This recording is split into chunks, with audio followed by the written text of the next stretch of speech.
en nombre del Programa de Naciones Unidas para el Desarrollo y nuestra plataforma Juventud con Voz, les damos la más cordial bienvenida aquí en nuestro edificio, donde no tenemos mucho espacio, pero bueno, vamos a estar debatiendo y nos vamos a olvidar de todo lo que hay a nuestro alrededor. Me presento primero, mi nombre es Lori. Recientemente me trasladé a Panamá, al Centro Regional del Perú en Panamá, donde a partir de enero empecé a trabajar como especialista en participación indígena. Es el primer puesto y el único puesto que fue creado en el Perú para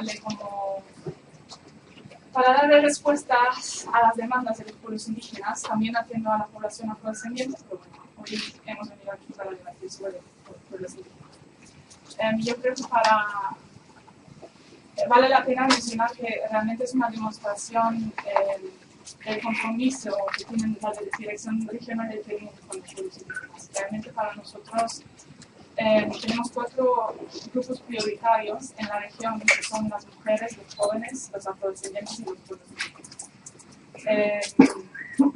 Y queremos trabajar con todos ustedes con un enfoque de inclusión social, económico y político, y también con un enfoque de participación inclusiva en procesos de desarrollo y elecciones y demás procesos que tienen que ver con política pública.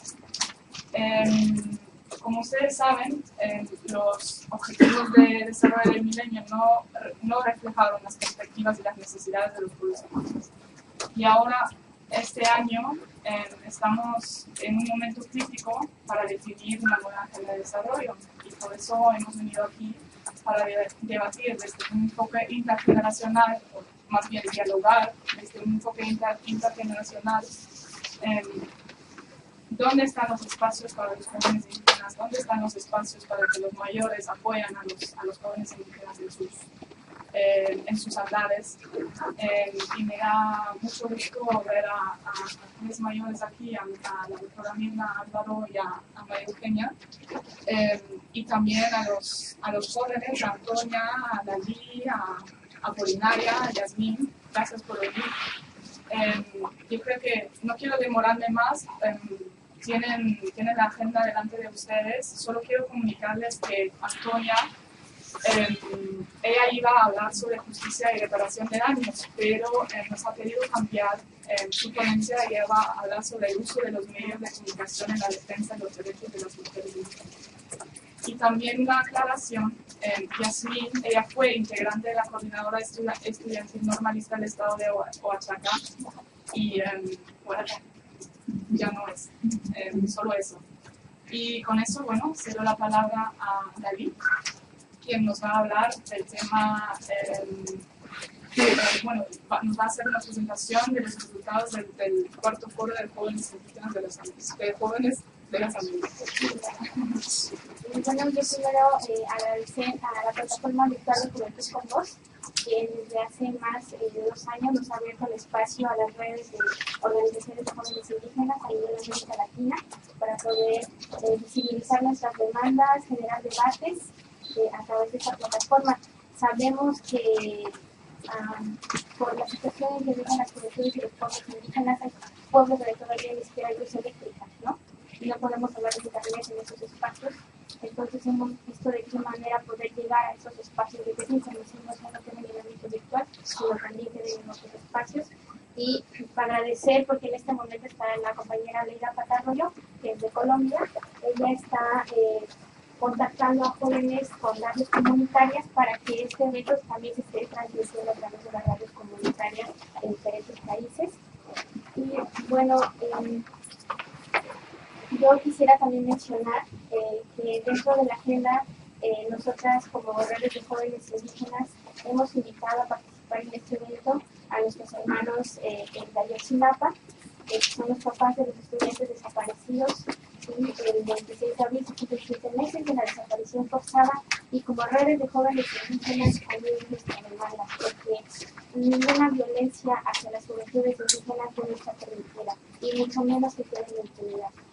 Bueno, voy a hablar rápido sobre nuestra participación que se llevó a cabo en el marco de la asamblea de la cumbre de los Estados Americanos que organiza la OEA en Panamá.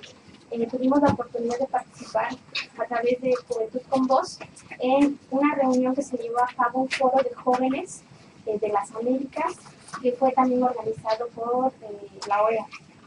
Realmente no hubo mucha participación de jóvenes con procesos locales como las juventudes indígenas, fue poca la participación y gracias a que Juventud con Voz nos dio el espacio, pudimos participar. Y nosotros analizábamos y discutíamos en relación a la Agenda Post-2015 y poníamos de ejemplo lo que sucedió con los Objetivos de Desarrollo del Milenio. Cuando se evaluaron los Objetivos de Desarrollo del Milenio y se elaboraron los ODMs, tampoco fuimos incluidos como pueblos indígenas ni como juventudes indígenas y no reflejaron nuestras prioridades y demandas. Entonces nosotros pensábamos que ahora en la construcción de la Agenda Post-2015 iban a tomar en cuenta como algunas fallas que hubieron en la construcción de los ODMs y que no se volvieran a repetir en la Agenda de Desarrollo Post-2015. Y nosotros nos preguntábamos, se habla de la universalidad de la Agenda Post-2015 y de no dejar a nadie fuera de la Agenda Post-2015. Entonces, se está hablando de eso porque hay que empezar a reconocer las desigualdades sociales que existen a nivel América Latina y en el mundo, las inequidades que existen también en la región y la situación a las que nos enfrentamos las juventudes indígenas, ¿no? Que estamos en desigualdad con otras juventudes. Y también hablábamos de que, bueno, ahorita ya se están negociando los indicadores de la Agenda Post-2015, cómo proponer, cómo puedan existir indicadores que puedan medir los impactos a las juventudes indígenas y a los pueblos indígenas. Cómo haber indicadores con pertinencia cultural para que no quedemos fuera las juventudes indígenas y los pueblos indígenas. El día de mañana se estará abordando en el foro permanente el tema de indicadores y como Red de Jóvenes y Caucus Global de Jóvenes Indígenas estaremos también presentando nuestras prioridades en el tema de indicadores. Gracias.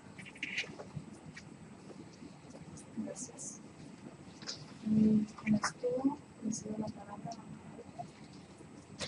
Gracias. En primer lugar, saludar la iniciativa. Me parece fundamental este ejercicio y como es poco el tiempo, en realidad voy a tratar de ser lo más directo posible. En primera instancia, yo creo, estoy convencido que estamos llegando tarde. Es decir, el tema de la Agenda Post-2015 ya está casi cerrada. El proceso se presentará el año entrante en enero, así que como de nuevo nos vuelve a pasar, los pueblos indígenas estamos llegando tarde. Sin embargo, eso no quiere decir que no hagamos el esfuerzo y que puede tener algunos resultados. Y en ese sentido, a mí me parece fundamental la discusión que se va a tener próximamente sobre el tema de los recursos para la financiación del desarrollo. Tiene mucha relación, me parece fundamental. En los próximos meses en Etiopía hay un encuentro que va a discutir esos puntos y me parece que una de las cosas que deberíamos de pactar o ponernos de acuerdo es precisamente en participar y levantar el tema de los pueblos indígenas de cara a ese asunto. Los pueblos indígenas en todo este proceso hemos avanzado estableciendo 6 prioridades. Nos interesan 6 cosas, además de los indicadores que son fundamentales. Aún logrando uno, me parece que los indicadores son claves. Casi que deberíamos escoger uno. Y sobre ese trabajar e insistir a que efectivamente podamos tenerlo. Pero en primer lugar, nos interesa todo el tema de tierras, territorios y recursos. Nos interesa que se cumpla y se desarrolle el consentimiento libre, previo e informado. Que se trabaje sobre las medidas especiales sobre salud, educación, el acceso a la justicia y los mecanismos de reparación, la participación y la representación en toma de decisiones en los organismos pertinentes. Y finalmente, la participación y acceso en esos indicadores, en las maneras de cómo se van a medir, cómo se construyen las políticas, cómo se definen esas políticas, no solamente cómo las vamos a evaluar, sino cómo los pueblos indígenas deberían de estar involucrados desde el inicio en esos procesos. En realidad, creo que el tema da para poder insistir en el último momento. Yo diría que este es el último semestre que tenemos para eso. Y nosotros lo insistimos en la reunión hoy en la mañana como foro permanente ante las agencias.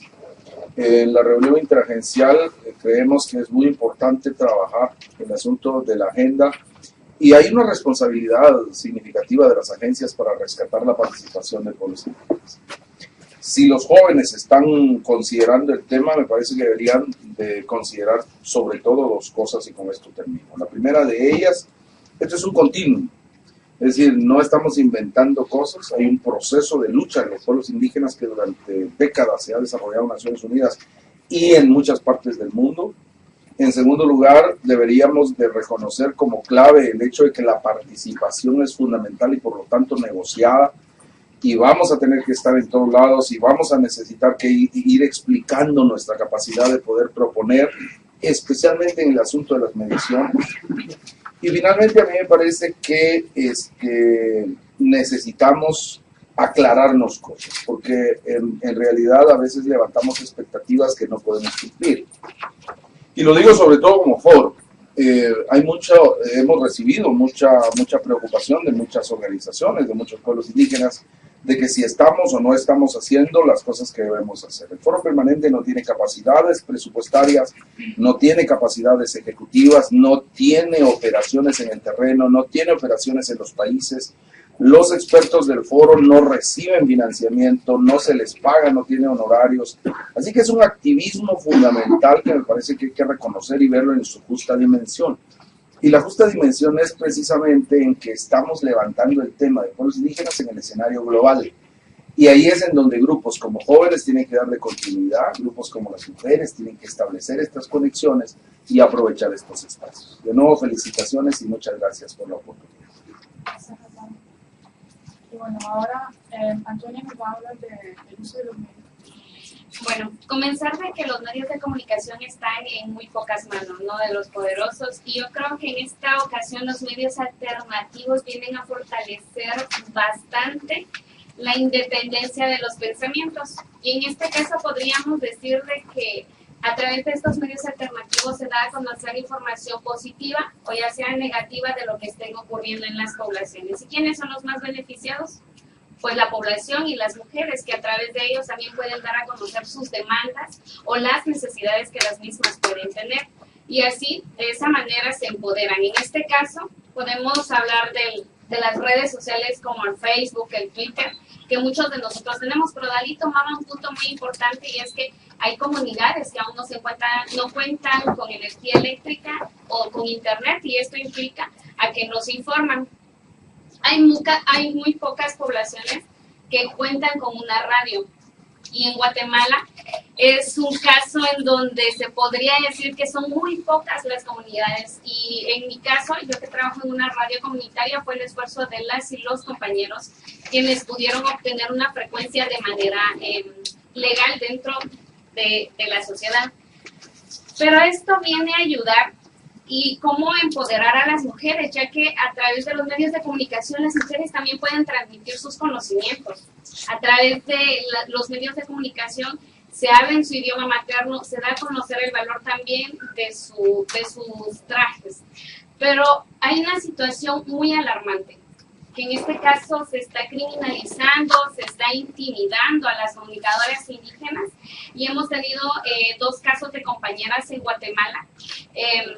Una de ellas es Norma, quien también por cubrir un hecho de explotación, pues ella fue llevada presa. Y pues nosotros tuvimos comunicación con ella y nos hemos enlazado y hemos unido esfuerzos con otros medios de comunicación, no solo en Guatemala, sino a nivel internacional también, para seguir apoyando y fortaleciendo que se dé a conocer cada problemática que se da no solo en Guatemala, sino que a nivel internacional.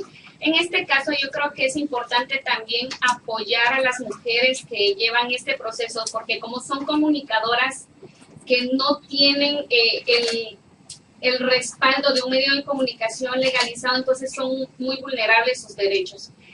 Los jóvenes también, yo creo que es necesario que nos empoderemos de estos medios alternativos para que podamos dar a conocer lo que realmente están pasando en nuestras comunidades. Si nos enteramos de cómo se están llevando a cabo los movimientos en México, es a través de las redes sociales, porque los medios masivos no nos dan a conocer el panorama general de lo que está sucediendo. Entonces, pienso que las mujeres debemos de seguirnos empoderando de estos medios alternativos e ir buscando y haciendo alianzas con los medios de comunicación, ya sean locales o nacionales, para que a través de los contenidos que se vayan difundiendo podamos empoderar y darles más conocimientos a las mujeres. Ahora, con esto le cedo la palabra a María Sánchez. Muchas gracias, estimadas compañeras. Muchas gracias, Dani, por la invitación y por la perseverancia. Sí tienes que estar. Muchas gracias. En el tema de juventudes, el tema de la juventud, y en el marco de la Agenda Post-2015, obviamente, pues es un evento, es un hecho histórico importante, así como es la conferencia mundial. Y en ese tema, un punto central a tratar es el tema de participación, ¿no? O sea, cómo participan la juventud, cómo se participa hombres y mujeres, cómo participamos los pueblos indígenas. Y en todos los procesos, pues es un tanto, vamos a decir, como dificultoso, porque la participación no solamente implica asistencia, sino toma de decisiones, incidencia en las decisiones, que las recomendaciones que salen, cómo se incide con esas, en los diferentes espacios. Entonces el tema de participación, obviamente que pasa por una cuestión de recursos financieros, pasa porque el apoyo, diremos, de las redes, pasa por el apoyo de la cooperación, pasa por el apoyo también de los líderes, y hombres y mujeres, ¿no? En ese sentido, creo que la conferencia, como la Agenda Post-2015 ahora, como que nos aúna los esfuerzos, ¿no? Cómo trabajar, cómo empujar, cómo hacer de que esas instancias internacionales puedan bajar a lo nacional, y cómo también, diremos, en aspectos mucho más locales, diremos, ¿no? De participación y sobre todo los de la juventud, ¿no? Obviamente cuando hablamos de la juventud, tenemos ahí todo el tema de la migración, ¿no? Sabemos de que las comunidades lo que está quedando son los más ancianos y los niños, y la juventud, hombres o mujeres, se tiende a la migración, no porque uno quiere, sino porque las condiciones de las tierras, las condiciones, diremos, de vida hace que pues cada vez son difíciles de empezar este proceso. Entonces tenemos el tema de la migración. Y en el tema de migración, las jóvenes se constituyen, diremos todos, y las jóvenes se constituyen como en una situación bastante vulnerable respecto a los derechos, ¿no? Por el proceso de marginación, discriminación, niveles de oportunidades, tanto en el trabajo como en educación. ¿Cuánto es eso? O sea, menos oportunidades, cada vez son menos. Sin embargo, la juventud vemos hacia una aspiración, cuando llegan a las ciudades, hacia una aspiración, un nivel de profesionalización. Entonces, el tema de la agenda, y en esto, ¿cómo, diremos, la juventud está entendiendo el tema del desarrollo? Porque es la agenda del desarrollo sostenible, y siempre lo hemos repetido, que el tema de desarrollo tiene que ver con un proceso interno de desarrollo también de los pueblos. Consideramos el tema de desarrollo, por el que hemos venido también trabajando, el tema de desarrollo vista desde los pueblos indígenas y vista desde los jóvenes, ¿no? En ese sentido, cuando tuvimos el mensaje de ayer, cuando se refirió al tema de jóvenes, creo que las declaraciones son muy claras de cuál es un diagnóstico, cuál es la situación de los jóvenes en los diferentes países. Y hay un constante repetir, ¿no?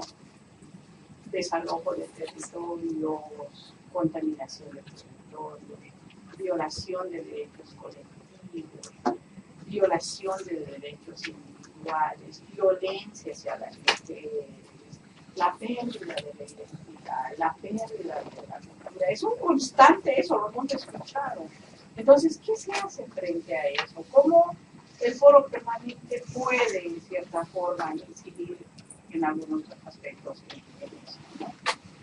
Y en este espacio, si bien, diremos, hay acciones internacionales, pero también, como decía aquí la hermana, la cuestión de la comunicación. O sea, en todo lado el tema de comunicación es importante. Y si es que a esa comunicación se le da el rostro indígena, la voz indígena, los conocimientos y saberes indígenas, ¿no? Y obviamente esto no, porque cuando hablamos de lo indígena, como que estamos desestabilizando ciertos conceptos y ciertas estructuras. Y eso tenemos que ser conscientes de eso, ¿no? Porque la lucha de nuestros pueblos indígenas, la lucha de la juventud, así sea, diremos, como decía, la comunicación con voz propia, o la educación indígena, o la salud indígena, o la participación, el consentimiento. Estamos hablando de derechos políticos altamente reclamados, una demanda histórica de mucho, que nuestros ancestros, nuestros padres, y hemos recepcionado todo y somos la carga de toda esa lucha y seguramente nuestros hijos lo continuarán en este camino, ¿no? En busca de una cuestión, lo que decimos, el bienestar y el desarrollo tiene que ver, o sea, los objetivos. Todos estamos preocupados por el desarrollo, todos estamos preocupados por el bienestar de los pueblos, pero ¿cómo se hace? ¿Desde qué enfoque se hace? Creo que este estudio es para la juventud y para continuar en este largo proceso. Gracias. Y con esto pasamos a Yasmín. Sí. Bien, antes quiero contextualizar que las escuelas normales son espacios públicos, son escuelas públicas en donde nos forman para ser maestros y maestras. Entonces, pasa que en México, en las escuelas normales, ser un maestro o ser estudiante normalista ya está criminalizado. ¿Por qué? Porque nosotros vemos la realidad que los gobiernos no quieren voltear a ver. Nosotros palpamos esa realidad. Nosotros vemos que niños llegan descalzos. Si bien les va, llegan con un bocado en la boca, o sea, con un bocado en el estómago. No podemos hablar de derecho a la educación cuando hay necesidades prioritarias que no se han alcanzado. Entonces, por eso en México, el tema de educación es muy preocupante, porque nos están desapareciendo. Entonces, ser normalista a este grado es una profesión que te pone en riesgo, ser maestro o maestra. Para ahorita, para nosotros, nos ponen en riesgo porque nos están desapareciendo. Tal es el caso de los compañeros jóvenes normalistas de Ayotzinapa de Guerrero. Por eso voy a ceder un poco de mi espacio para que ellos platiquen un poco más acerca de las desapariciones forzadas que estamos viviendo en México. Claro, que pandemia sakene kapa güey México kapa político con trató de hacer de todos los originales. Gracias por cederme la palabra. Sabemos que como lenguas originarias, como pueblos originarios, específico de Normal y Ayotzinapa, tienen jóvenes con pueblos originarios, el cual pues es un peligro para México, ¿no? Para nosotros como pueblos originarios. Y pues yo soy Cruz Bautista Salvador, soy también maestro bilingüe, maestro de educación indígena, les cual pues implemento la lengua náhuatl y español en mis comunidades, y soy tío de Camilo Sánchez Bautista. Soy uno de los estudiantes desaparecidos en Iguala.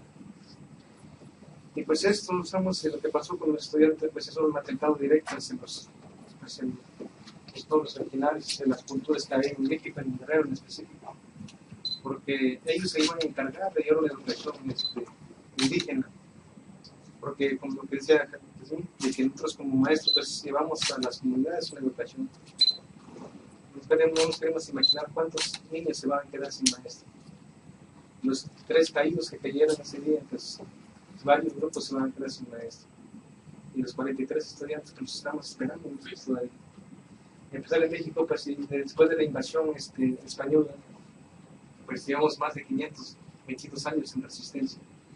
En resistencia de que, pues a pesar de todo ello, pues, nosotros hemos resistido a la base de la discriminación, a la desaparición de jóvenes estudiantes. Y lo que pasó el día 26 de septiembre, pues es algo preocupante con familiares. Es algo que nosotros no queremos ni imaginar, no queremos que suceda esto en otras instituciones, otros estudiantes normales, públicas en México, en Guerrero, de saber de que realmente quieren acabar con la educación. Pues, dice la Constitución que está para proteger las culturas indígenas en México.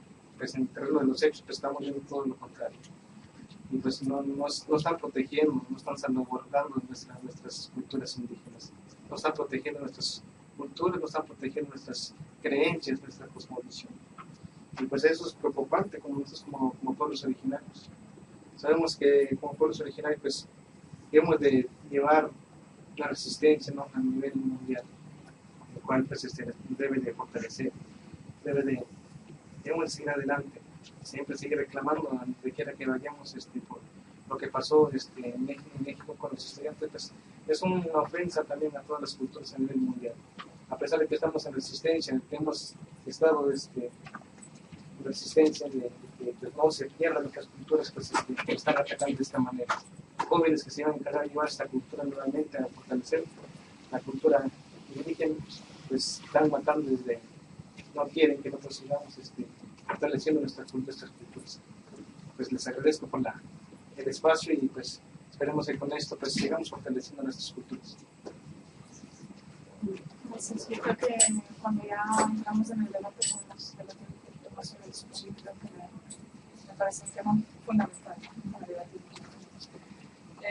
Y con esto, bueno, cedo la palabra a María. Bueno, gracias por el espacio. A mí me toca hablar, ¿no?, como el tema de salud, que es prioridad, ¿no?, para todas y para todos. Entonces, hablando de la salud, digamos, la salud es un tema enorme, casi se enfoca en la mayoría de las cosas, ¿no?, desde cómo estar bien, ¿no?, en el bienestar, en el mental, en lo físico, y además también, ¿no?, como eso de seguridad que tiene que ver de la alimentaria, ¿no?, cómo está relacionado con la salud, y sobre todo la salud materna, ¿no?, de las juventudes indígenas. Pues reflexionando en esta temática, pues realmente está muy débil, ¿no?, el acceso a la salud. ¿Por qué? Porque se sigue discriminando a las juventudes, aparte porque no hay en sí un espacio propio donde las jóvenes puedan recibir atenciones como se debería, y además no está enfocado en derechos humanos, simplemente lo llaman como un salud, ¿no?, entonces lo despegan de derechos. Entonces, pues para que realmente se atienda como se debe, entonces debe ir apegado con el tema de derecho, pues viendo bien, pues sí, entonces se requiere como muy importante cómo creamos un propio espacio, ¿no?, sobre todo enfocado a digamos, ese enfoque intercultural, ¿no?, de que los jóvenes indígenas, hablando de la América Latina, pues se debe atender de manera diferenciada, ¿no?, desde su contexto, desde su cultura, desde su identidad, ¿no? Entonces, ¿cómo hacemos que eso realmente se lleve a cabo?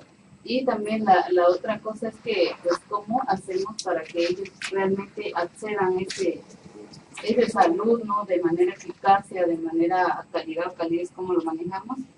Se debería crear también, ¿no?, como un programa donde, digamos que se tenga un recurso, digamos, más específico, un recurso etiquetado, ¿no?, para priorizar, ¿no?, la salud de la juventud. Y yo creo que solamente así podríamos obtener, ¿no?, ese exigimiento que pedimos pues eso es lo que yo podría como abordar, ¿no? Entonces igual estamos aquí para ir discutiendo más, creo que no tengo tanto tiempo para no robarme todo el tiempo. Gracias.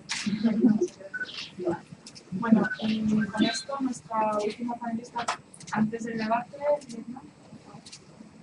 Muchas gracias. Quiero agradecer al Caucus de Jóvenes por invitarme y me han pedido que hable sobre la participación o la relevancia de jóvenes en el proceso post-2015. Yo vengo de una región autónoma en Nicaragua y nosotros, igual que el resto de la región, pues 70% de la población es menor de 35 años. O sea que cuando estamos hablando de jóvenes, realmente estamos hablando de los que están actualmente trabajando, produciendo, estudiando. O sea, no estamos hablando del futuro, estamos hablando de la realidad que estamos viviendo en cada uno de nuestros países, de un sector demográfico muy importante.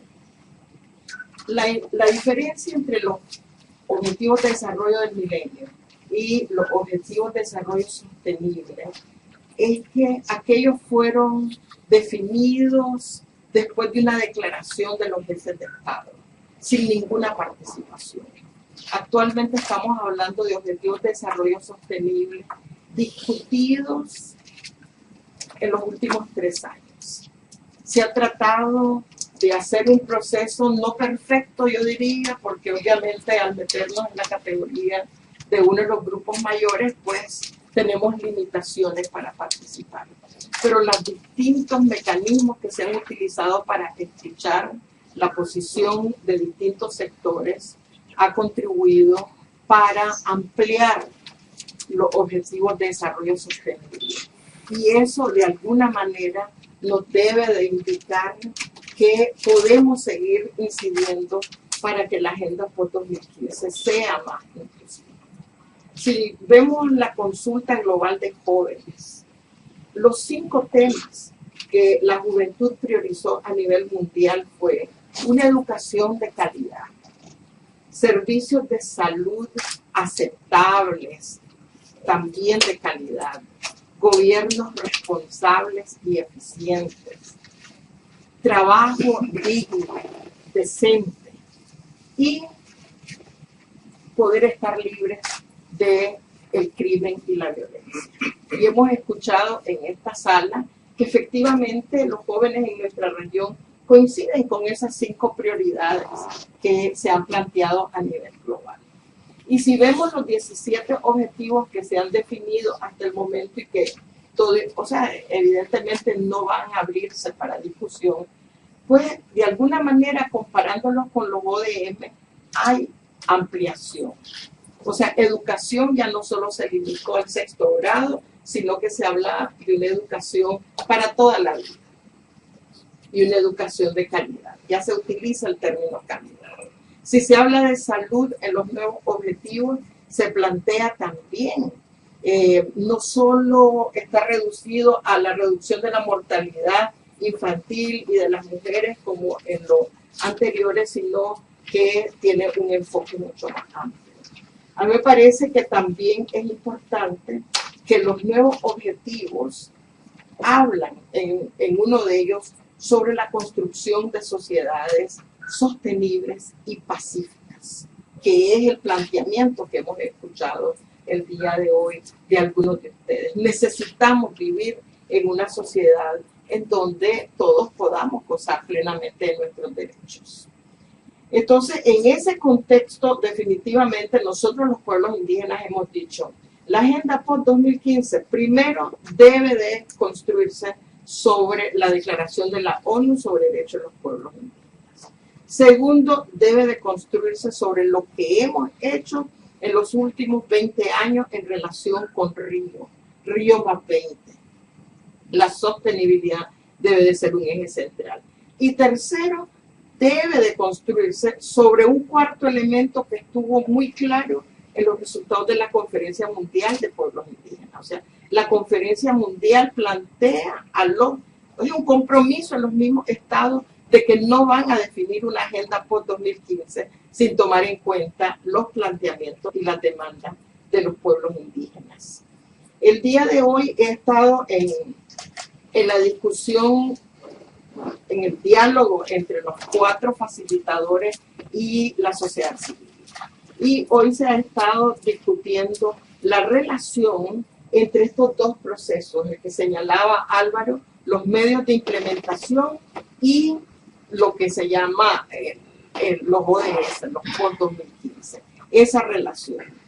Y lo que ha quedado claro en la conversación de esta mañana, en donde hubo como 20 discursos de distintos sectores, es que al hablar de medios de implementación no estamos hablando solo de financiamiento. Medios de implementación tiene que ver con desarrollo de capacidades. Eso lo planteo claramente en la juventud. Nosotros desde los pueblos indígenas dijimos primero que no puede haber medios de implementación que no tenga como enfoque los derechos humanos, que definitivamente es necesario asegurar la visibilidad y la participación de pueblos indígenas en todo el proceso, respetando el derecho al consentimiento previo, libre e informado. Pero también dijimos que la tecnología y la ciencia no son propiedad del sector privado y que se tiene que reconocer que los pueblos indígenas tenemos conocimientos, tenemos ciencia, tenemos tecnología y estos deben de ser incluidos cuando se hable sobre los medios de implementación y se deben de establecer salvaguardas para que nosotros también seamos beneficiados como pueblos indígenas del uso de nuestros conocimientos y del uso de nuestra tecnología. También se planteó que definitivamente el papel de las mujeres debe de ser considerado cuando se establezca cualquier plataforma sobre tecnología. Reafirmamos que el 80% de la biodiversidad se encuentra en territorios indígenas y por lo tanto debe de haber marcos regulatorios muy claros que analicen las tecnologías y los impactos negativos de distintas tecnologías cuando estos se están implementando. Y además de eso, dijimos que si se establece un banco de tecnología, debe de asegurarse que los modelos de gobernanza, los gobiernos de los pueblos indígenas, los gobiernos autónomos, deben de ser parte fundamental, así como nuestros sistemas de conocimiento. Nosotros dijimos que estamos totalmente de acuerdo que no puede haber post-2015 sin ciencia, sin tecnología, pero que en el caso de los pueblos indígenas, este debe de asegurarse respetando nuestros derechos que ya están reconocidos en instrumentos internacionales de derechos humanos. Una de las grandes inquietudes que volvió a reafirmarse esta mañana es el papel del sector privado, el papel de las corporaciones en la implementación de la agenda post-2015. Y se llamó mucho la atención de la necesidad de contar con mecanismos que controlen el sector privado en todo lo que se refiere a la implementación de los ODS y la necesidad de regular lo que pueden llamarse las asociaciones público-privadas o privadas-privadas o de cualquier tipo. Definitivamente se concluyó hoy que la reunión de Addis que mencionaba Álvaro es fundamental. O sea, no se puede aprobar en junio un acuerdo sobre cómo se va a implementar la agenda post-2015, los medios de implementación, si eso sale mal, ¿de qué sirve que salga bien lo de septiembre? O sea, definitivamente cómo se va a implementar va a determinar el modelo de desarrollo que vamos a tener los próximos 15 años. Entonces yo solo quiero concluir diciendo que para la juventud este es un tema central. Estamos hablando de la agenda de desarrollo de los próximos 15 años. cómo quieren verse ustedes. Dentro de 15 años, definitivamente yo ya sé cómo me voy a ver. Entonces, ¿cómo quieren verse? Bella, con un bastoncito. No es malo andar con bastón, ¿verdad? Pero en un contexto respetuoso a los derechos de todas las personas, incluyendo las personas con discapacidad y de edad avanzada. Entonces, definitivamente, el mecanismo de participación hay que seguirlo empujando, hay que seguirlo ampliando y verlo no solo en la definición de esta agenda, sino en la implementación y en el monitoreo cercano a lo que salga. Gracias. Wow, creo que tenemos mucho que hablar. Primero, me gustaría solamente abrir el espacio para que hagan preguntas a los panelistas y después unos 5 minutos, tal vez 2 o 3 preguntas, si hay alguna aclaración que hay que hacer y después abríamos el diálogo internacional. ¿Tiene alguien una pregunta específica sobre algo que se ha dicho aquí o quieren pasar directo a la pregunta? La pregunta, pues abrimos el debate. ¿Quién quiere empezar? Quería un poco reflexionar acerca de lo que fue planteado por Mirna, el tema de la tecnología. O sea, obviamente el acceso a la tecnología, sobre todo para la juventud, es de vital importancia, bueno, para todos, pero sobre todo a diario, digamos, se ve el avance de la tecnología que es captado mejor por la juventud. Esa es la realidad. Y es que en eso, quizás en una relación mucho más integral, también el tema de la tecnología, por ejemplo, esta cuestión de la ¿cómo se llama? La biotecnología. O sea, cada vez es bueno la tecnología, pero cada vez la tecnología está yendo como a manipular la madre naturaleza, a manipular. No sabemos. Y ellos dicen, que cuando se les dice que también deberían de ser responsables, porque no olviden que la biotecnología es dentro de un espacio. ¿Y qué tal que se escape cosas que al final vayan a dañar la naturaleza? Porque están creando que dentro de poco quizá pues nosotros que decimos que luchamos por las cuestiones de conocimiento y propiedad intelectual de nuestros recursos no sean tanto ya así, ¿no? Como se está dando la quinoa en la producción de Estados Unidos, por ejemplo. O sea, es una realidad y eso tiene que ver con la biotecnología. Entonces, ¿cómo hacer de que la cuestión del avance de la tecnología, lo que nosotros en el proceso de este lo llamamos la transferencia de la tecnología? O sea, en el sentido de que todo lo que están haciendo se requiere de que exista una transferencia, porque cada vez quienes tienen el acceso a la tecnología, diremos, para la conducción de todo esto de lo que es la biotecnología, no son los países pobres, pero los pueblos indígenas. Entonces, ¿cómo hacer de que esta transferencia de la tecnología pueda servir también a aquello que nosotros tanto diremos, por ejemplo, en el caso de la producción, ¿verdad?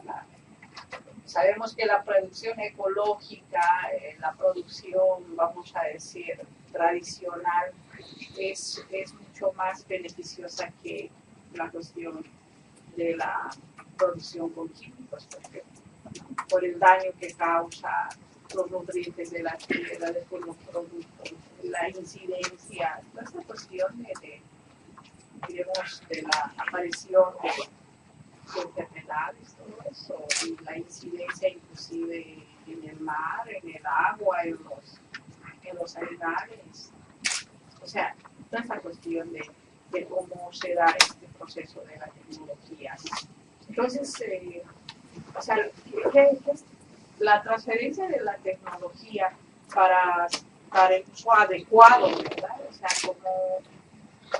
cómo rescatar para un uso adecuado, porque la tecnología, producto de toda esta cuestión del suicidio, producto de toda esta cuestión que decimos ahora, la trata, viene por el acceso a la tecnología. O sea, ese es el gran reto también, tenemos de cómo ir enfrentando todo el proceso.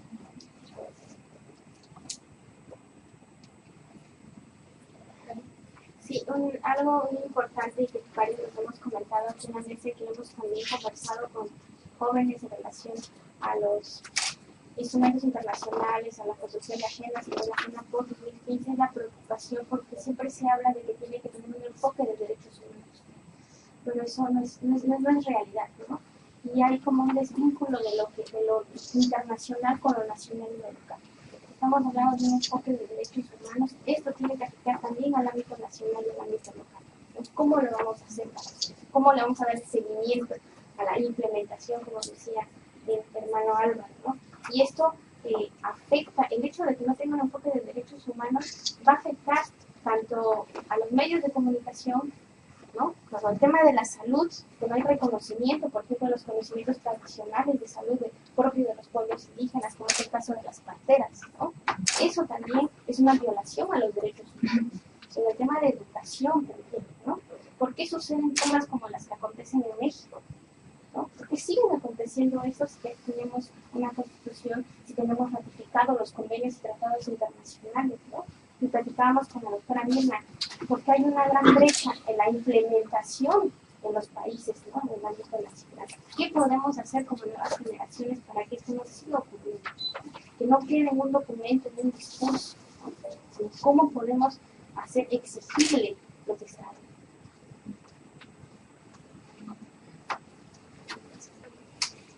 Bueno, sí, algo que me llamó mucho cuando la atención fue cuando hablábamos, o más bien, como dijo la doctora Mirna, que se habla de educación de calidad.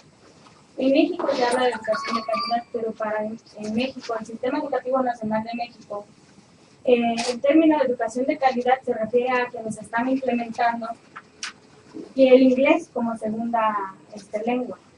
Eso para nosotros nos preocupa mucho porque está también interrumpiendo nuestra identidad, porque muchos de nuestros pueblos indígenas, tal es el caso de Oaxaca, precisamente nosotros hay muchos jóvenes hablantes y su lengua materna no es precisamente el español. Entonces, ¿cómo es posible que ellos hablen de términos de calidad cuando también nos están obstruyendo a nosotros nuestros derechos? El derecho de la identidad es sumamente prioritario, diría yo. Ahora, las escuelas no tienen un enfoque intercultural porque lo han manejado tan globalizado que ya nos están metiendo en esa idea de también instrumentos como llevar el internet. Pero hay comunidades que no tienen acceso ni siquiera a luz. Hay comunidades que ni siquiera tienen acceso a carreteras. Entonces, están totalmente fuera del contexto en el que nos están envolviendo. Para ellos, escuelas de calidad es otra cosa muy diferente a lo que nosotros necesitamos. Nosotros necesitamos que también se nos reconozcan nuestros conocimientos comunitarios, nuestros conocimientos ancestrales, de nuestras abuelas, de nuestros abuelos. Porque ¿dónde quedan todos esos conocimientos?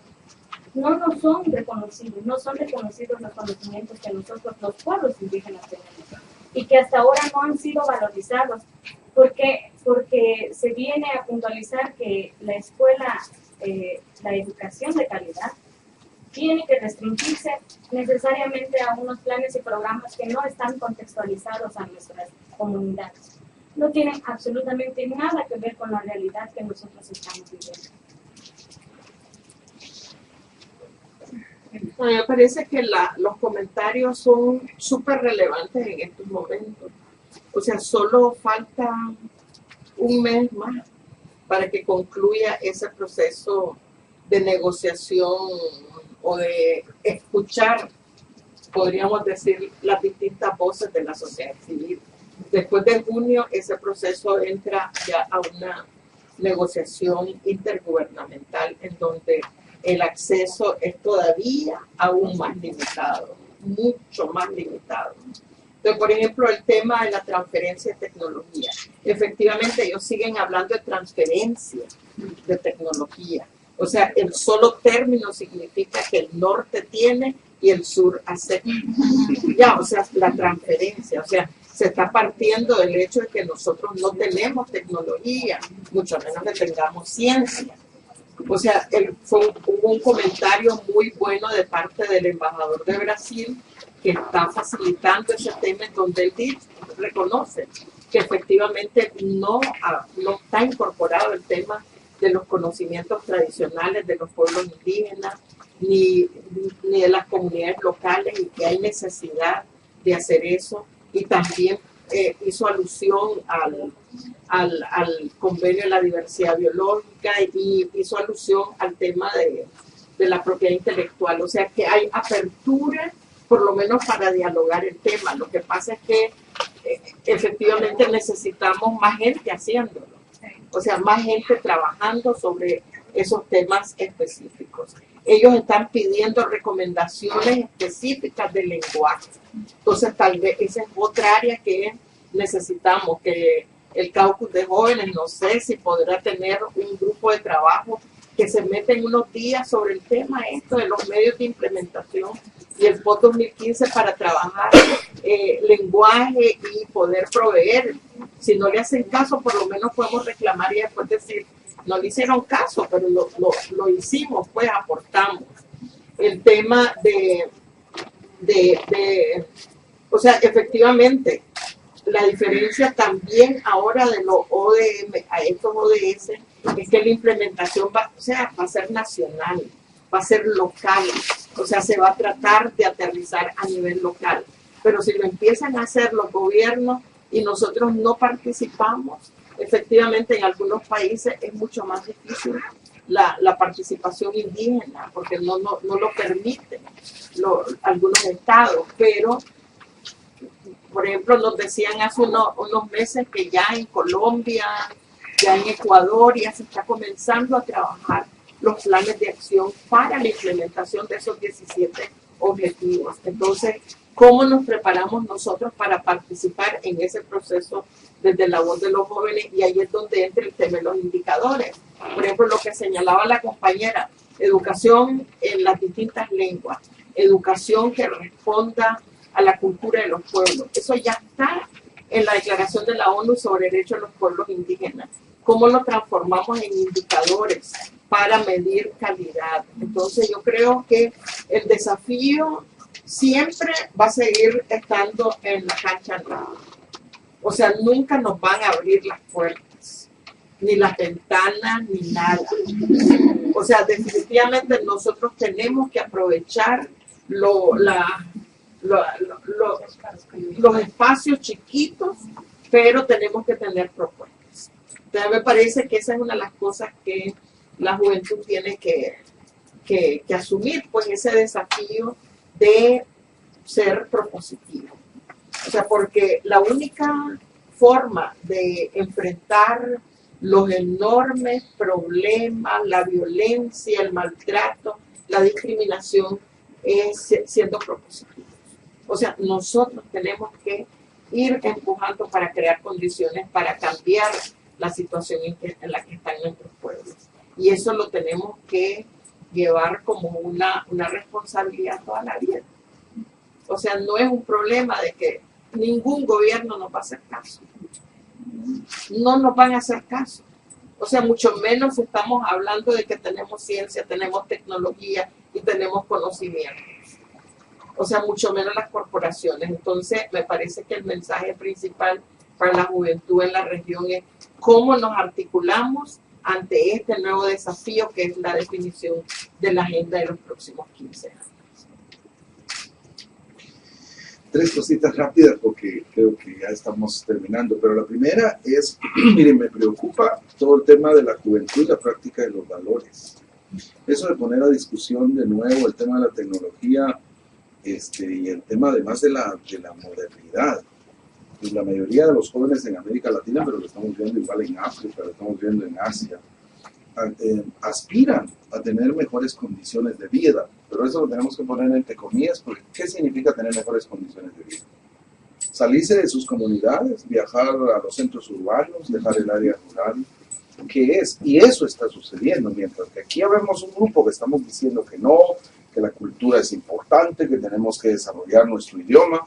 Estamos hablando de jóvenes que ya no quieren seguir en esto y sobre todo hacen una combinación entre pobreza, marginalidad y ruralidad.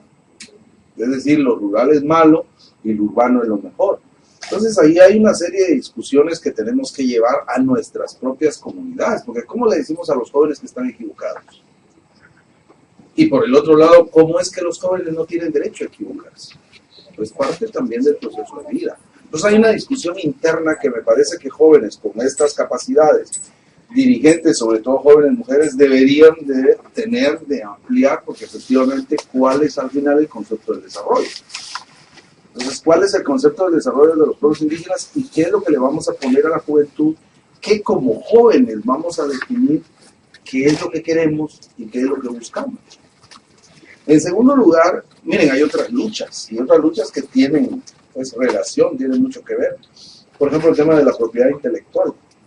En realidad pareciera un tema muy sencillo y pareciera un tema de que podría haber sido fácil en algún momento. Pero en realidad, por ejemplo, Naciones Unidas aún no reconoce la propiedad intelectual de los pueblos indígenas. Entonces eso incluye desde nuestras semillas hasta conocimientos ancestrales, conocimientos tecnológicos. No hay donde quejarse. En términos de conocimientos alrededor de la salud, el manejo de las plantas y de las hierbas, muchas farmacéuticas están llevándose ese conocimiento y el tema es cómo luchamos por esos puntos. Entonces ahí hay un segundo tema que me parece que, sobre todo desde la juventud, tenemos que darle un seguimiento muy preciso. Y finalmente,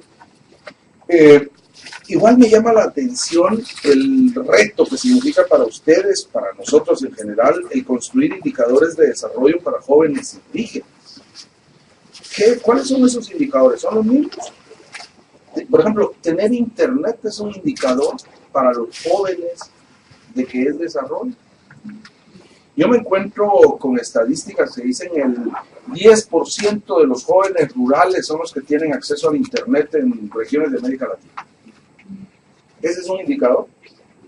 El reto es que nosotros lo debemos de ampliar, pero si no la discusión en términos contrarios. ¿Qué hacemos con la población que no tiene internet? ¿Se vale que siga no teniendo internet? ¿Bajo qué condiciones? Sí, son preguntas que yo no tengo la respuesta, pero sí me provocan, digamos, discutirlas y seguir estos espacios. Por eso felicito esto que se desarrolle y se tenga. Llegar a la universidad es un indicador de desarrollo. Es la aspiración de la juventud, pero además es la aspiración de las generaciones más anteriores a las nuestras, los padres. Tenemos que empujar a nuestros hijos a la universidad. Porque además, dentro de los indicadores y las metas que la vida y el mundo y Naciones Unidas se ha planteado es que vamos a la universidad. Aprendamos a leer y escribir, pasemos a 6º grado, superemos la universalidad nada más en términos de sexto primaria. ¿Cuáles son nuestros indicadores?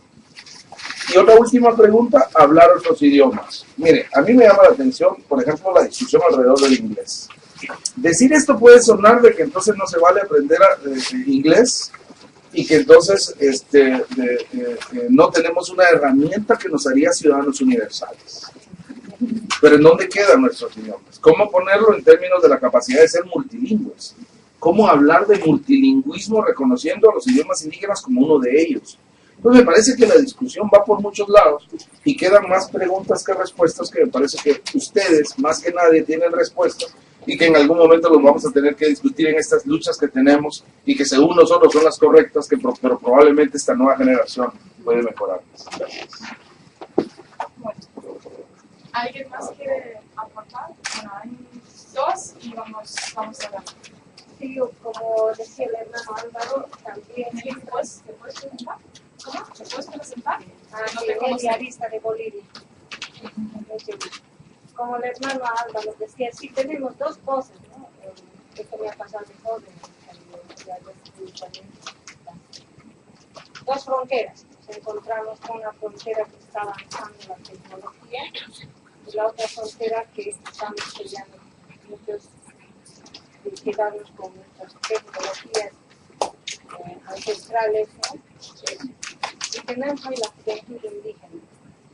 Entonces, ¿qué es lo que debemos preservar? ¿Qué es lo que debemos cuidar para la juventud? ¿Cómo nos ayuda la tecnología? Yo diría que la tecnología, la informática, ¿no? Que nos ayudaría para tal vez reclamar nuestros derechos, posicionar nuestros derechos, ¿no? En los fines educativos y los fines de protección de nuestros derechos. En eso nos contribuiría. Después no podemos, los jóvenes están saliendo a la ciudad. Veamos el informe de Bolivia. Hay más ciudades metropolitanas que hay ahora, nos dice el censo que ya hay población menos indígenas. Y a veces nos hemos dicho cuál es la respuesta, o es una respuesta política sesgada para no hacer que el movimiento indígena avance como estaba avanzando, ¿no? ¿Cómo que nos ayuda estas tecnologías en cuanto a los indicadores de cómo están avanzando los jóvenes? ¿Por qué fines podemos acceder a la tecnología? Esa sería mi pregunta. Y cómo esto hace saber distinguir en qué frontera estamos, acá o en el otro lado, ¿no? Mi nombre es Carlos Madrigal, yo vengo de México a invitación del experto indígena Álvaro Pop. Soy descendiente mazahua de Zitácuaro, Michoacán. Referente a lo que han mencionado sobre qué tan difícil es que como pueblos indígenas tengamos el respaldo hacia nuestros derechos. El problema está en que existen los documentos, pero son documentos no vinculantes en muchos casos. Y ese es el problema. Entonces, ¿cómo podemos hacer que algo no vinculante se convierta en vinculante sin tenerlo que meter con una cuestión jurídica? Esa es la pregunta clave para todo. De nada va a servir que en un documento tengamos todo establecido si no hay una vinculación directa. Pocos países son los que tienen en su constitución reconocidos a los pueblos indígenas. Y de esos pocos, aún otros pocos son los que respetan esos artículos dentro de la Constitución. Como jóvenes, creo debemos buscar la manera de desarrollar programas por nuestra cuenta que puedan beneficiarnos. En el caso de su servidor, trabajo con un grupo de personas de la zona urbana. Yo vivo en el Distrito Federal. Mi madre es de Zitácuaro.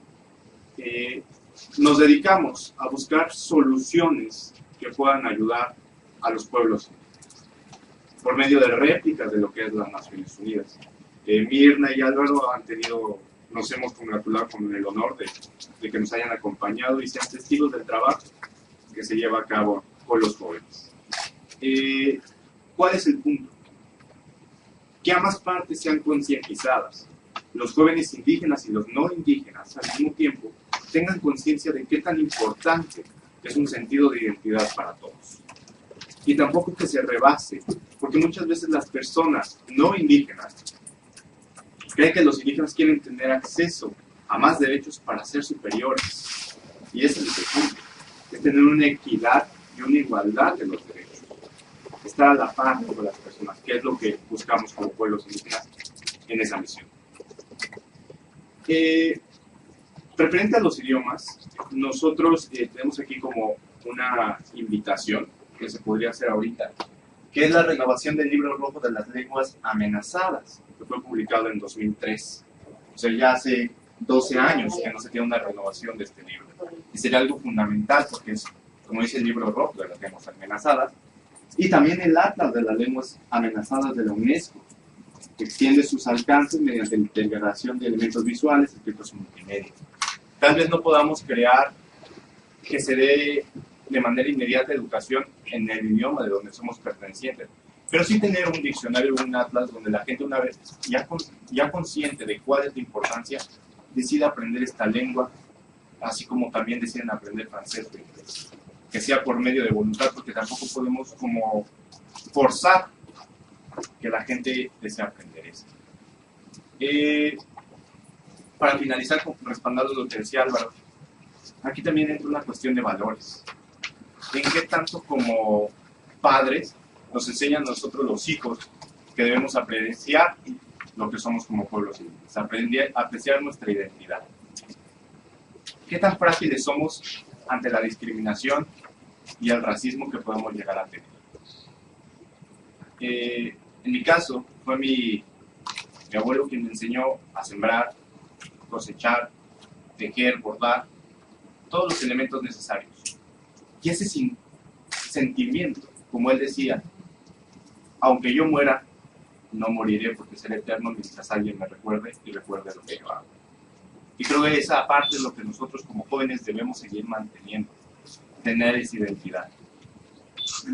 Cada institución o país tiene sus problemas. En México últimamente tenemos el problema del acceso a la justicia, el problema de la desaparición forzada de los 43 normalistas, un tema que nos ha consternado a todos. En África, el acceso a la salud en las cuestiones del ébola. Y otras cuestiones que siempre va a ser un punto focal para nosotros, la educación. Parece que ser estudiante es significado de que tienes que vivir con cuidado antes que te atentes.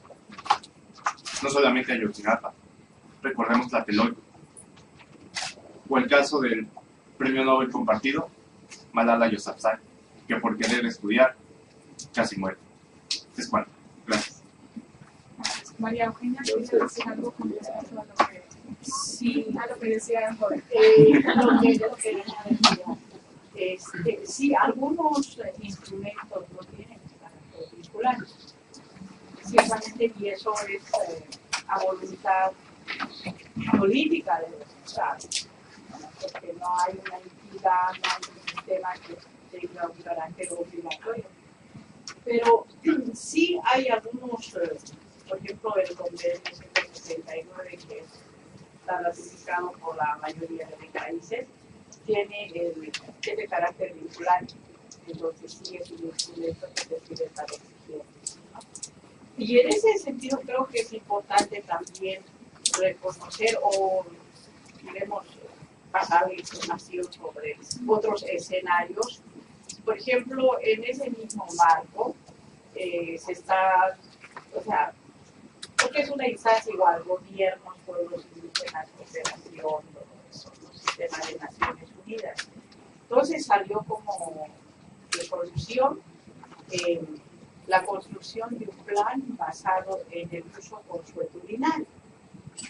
El tema consuetudinario nos puede llevar a mucho debate, pero los pueblos entendemos que eso de consuetudinario tiene que ver con nuestros usos y costumbres, nuestra forma de ser, los conocimientos. Como digo, puede existir muchos conflictos, pero eso es lo que se tiene, hasta ahí se avanzó. Avanzar es lo más difícil, ¿no? O sea, eso es lo que se tiene y así aceptaron y así salió en el informe. Entonces es una cuestión, o sea, agarrarnos como, tenemos que agarrarnos de un huequito que existe para que realmente, diremos, sobre esa base poder hacer la cuestión de los planes, ¿no? Y esto permite, de alguna forma, también al sistema de Naciones Unidas, permite a la instancia de estados para que los programas y proyectos en relación a la biodiversidad, por ejemplo, tengan cierta, pues sea sobre la base del uso de los conocimientos tradicionales, ¿no? En ese mismo debate está esta cuestión de la concientización pública. Nuevamente, o sea, puede ser, nosotros peleamos tanto para que el concepto de pueblos indígenas, recomendación que tuviera, lo metiste en el foro, y me la tocó pelearme allá. O sea, pudimos, ¿verdad? Pudimos que ahora, sobre todo como se aprobó, y eso tienen que saber, algunos países no han aprobado el proyecto del protocolo de Nagoya, pero como ya más de 25 países entra en vigor, o sea, haya ratificado o no, entra en vigor. Eso es, entonces, lo que dice, por ejemplo, Paso, es que a partir, diremos, del que ha sido ya aprobado el protocolo de Nagoya, entra en vigor, lo que dice es que el término de pueblos indígenas tiene que ser aceptado como tal, ¿no? Entonces eso es una cuestión que ya te da, y en esa misma línea esta cuestión de la construcción del plan de acción basado en recursos socioculturales. Ya da como una ventanita para decir, hay esto y esto se tiene que hacer porque pues entra en vigor. Entonces, para mí, diremos, siempre la juventud es mucho más, vamos a decir, inquieta en el tema de información, todo eso, ¿no? Entonces sería importante tener estos otros instrumentos, ¿verdad?, que permiten cierta forma como ir aunando esfuerzos, ¿no? O sea, se habla de comunicación, pero bajo el lenguaje de concientización pública, por ejemplo, ¿no? Allí no se dice comunicación, pero se dice concientización pública. Dicen para la protección de la biodiversidad, pero ahí nosotros agarramos. ¿Quiénes protegen la biodiversidad? Somos nosotros. O sea, hay una forma, hay que entrarle al juego político del diálogo y el consenso. Bueno, lo siento, pero yo creo que vamos a tener que ir cerrando. De todas formas, estoy a la orden para cualquier pregunta que tengan. Luego les voy a pasar mi correo. Y me gustaría cederle la palabra a María Teresa para ir un poco cerrando esta sesión. Sí, claro. Ya todos estamos corriendo. Primero, valorar realmente esta alianza del PNUD y también la participación de los expertos y también la experta permanente Mirna Cúñiga en este proceso de los jóvenes.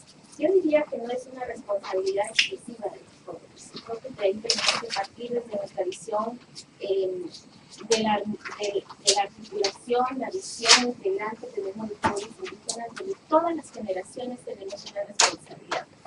Todos somos futuros, somos presentes, somos pasado a la vez. Y los niños, por ejemplo, las niñas pareciera que no tuvieran una responsabilidad, pero desde nuestra cultura hay una responsabilidad. Entonces yo quiero como dejar ese elemento como para que los jóvenes nos digan, bueno, nos están dejando la brasa caliente en la mano. No, somos todos a la vez mientras estemos.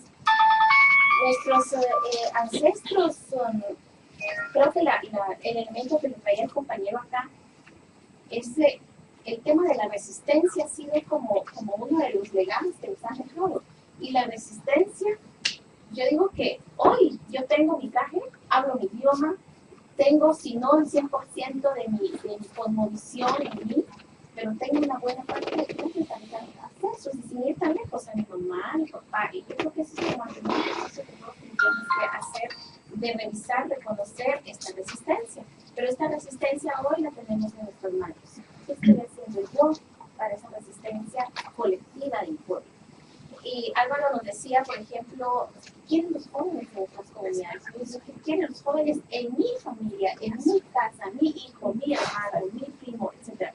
Partir de ese círculo tan cercano, obviamente avanzar hacia la comunidad y no digamos hacia lo nacional e internacional. Necesitamos seguir apostándole a los procesos formativos. Y ya lo hemos hablado muchísimo acá con nuestra Mirna en los espacios que nosotras promovemos desde la Alianza y la Red de Jóvenes, la importancia de la formación. Pero esta formación combinada, articulada, no podemos renunciar al mundo en el que estamos y vivimos o existimos, pero tampoco nosotros queremos abandonar nuestro derecho a nuestra propia cultura, a nuestra cosmovisión. Y tenemos que trabajar en ambos elementos en los procesos de formación. Y en este caso yo creo que nosotros tenemos el reto de trascender de procesos de formación sobre derechos de los pueblos indígenas o derechos humanos. Hemos avanzado en eso, yo creo que es lo elemental. Me atrevo a decir que la mayoría de los que estamos aquí tenemos un dominio, si no al 100%, pero tenemos los derechos humanos ya casi que en la punta de la lengua, nuestros derechos. Pero necesitamos herramientas para estos procesos de incidencia. Necesitamos saber redactar indicadores, saber manejarlos, saber posicionarlos, saber defenderlos, saber usar los medios de comunicación, y no solo es saber hablar y escribir y ya, sino que utilizarlos estratégicamente. Necesitamos análisis de alto nivel de debate entre nosotros, y no para que tenemos que ser universitarios, pero capacidad de análisis de debate, necesitamos saber de monitoreo, planificación, cosas que muchas veces nos quedamos con. Entender las políticas económicas, presupuestos, y allí yo sí reconozco que como pueblos indígenas estamos puestos. Hay un puesto en X institución pública o de las Naciones Unidas, y entonces ¿quién va? Y todos tenemos el discurso, la capacidad política, pero no tenemos los requisitos técnicos. Y nos respaldamos con que es que no hemos tenido, porque históricamente, lo cual es cierto, también, pero nos toca como dar ese pasito, ese paso. Entonces eso, y para finalizar, nosotros, decía Álvaro, a veces llegamos tarde a nuestros procesos, pero es porque a veces también estamos muy corriendo sobre la marcha, sobreviviendo en condiciones de desigualdad, no tenemos las mismas condiciones para estar aquí, muchos están pensando qué voy a hacer cuando voy a retiro y qué voy a comer, porque ni siquiera traigo para eso, mientras los estados, las agencias, pues están pensando con quién voy a ir a cenar, dónde voy a ir a pasear, quién voy a comprar. Claro. Entonces, estas condiciones de desigualdad las tenemos en la realidad y que sí influyen en nuestras capacidades de incidencia. Y yo diría que entonces tratemos de no ir al ritmo de los estados, sino que tratar de ir a nuestro propio ritmo sin quedar rezagados. Yo me pregunto, por ejemplo, ¿no tenemos nosotros nuestros propios objetivos del milenio como pueblos indígenas? Lejos del Estado, o sea, nuestros propios objetivos, no los tenemos. Ese sería un reto grande que tendríamos nosotros, tener nuestros propios objetivos del milenio redactados, consensuados por nosotros. Si coinciden, buenísimo. Si no, pues vamos a los procesos. Esos son los elementos que quisiera dejar en la mesa. Muchas cosas parten de nosotros, de nuestra articulación. Y por último, creo que necesitamos renovar nuestros mecanismos de articulación. Estamos como una línea dinámica siempre, ya creo que es un elemento importante. La forma de participar en el foro, como decía Álvaro, y los mecanismos del foro que me alegra tanto que esté ya en la agenda, vale la pena. Y va para todos, no solo como foro, va como pueblos indígenas renovando sus mecanismos de articulación. Pensé que ibas a decir renovar los dirigentes. Renovar a los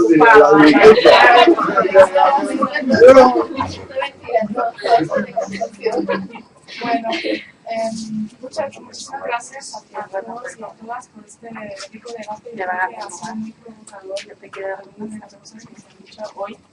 Y solo les quiero decir que queda grabado todo, lo pueden encontrar en la plataforma Puente con Voz. Si se meten en internet lo van a encontrar. Y me gustaría también que lo compartan con sus amigos, con sus redes, ¿no? Para que otros también puedan ver esta sesión. Y yo me he tomado un montón de apuntes. Ya saben que me tienen a la orden en Panamá. Dalí ya nos visitó, ya sabe dónde estamos. Espero que me bombarden con correos, por favor. Estoy a la orden, de verdad. Y muchísimas gracias por estar aquí.